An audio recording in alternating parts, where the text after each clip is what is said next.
Vamos comemorar seu aniversário. A senhora é uma mulher incrível, maravilhosa. Como a gente está mantendo, né, a distância certa, eu vou tirar a máscara, tá?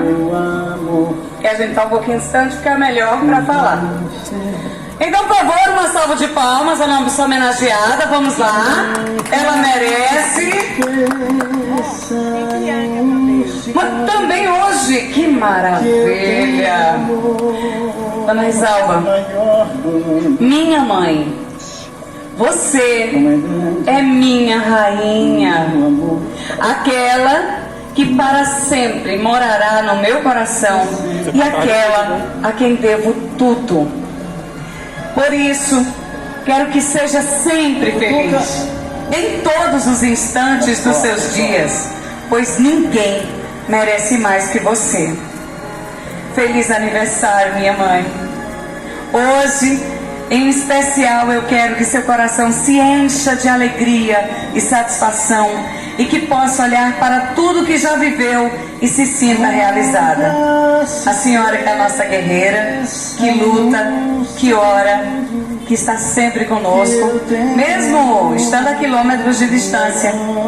Mas a senhora nunca fica longe da gente, porque o seu coração está conosco e o nosso também é seu.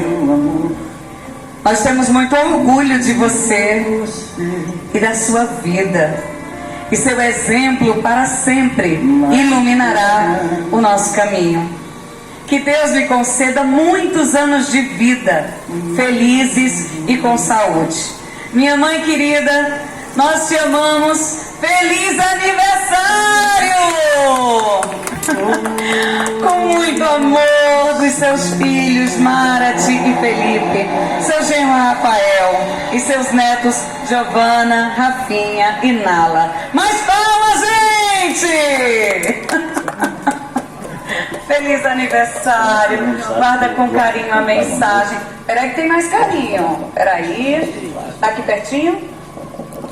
Deixa eu ver. Não pode ficar só assim. Olha. Ó. Uma cestinha com muito amor, com muito carinho. Vira assim à frente pra gente tirar foto. Vamos cantar parabéns pra Dona Isalva? E a gente já aproveita e canta parabéns pra Bianca. Bianca, feliz aniversário. Muita alegria.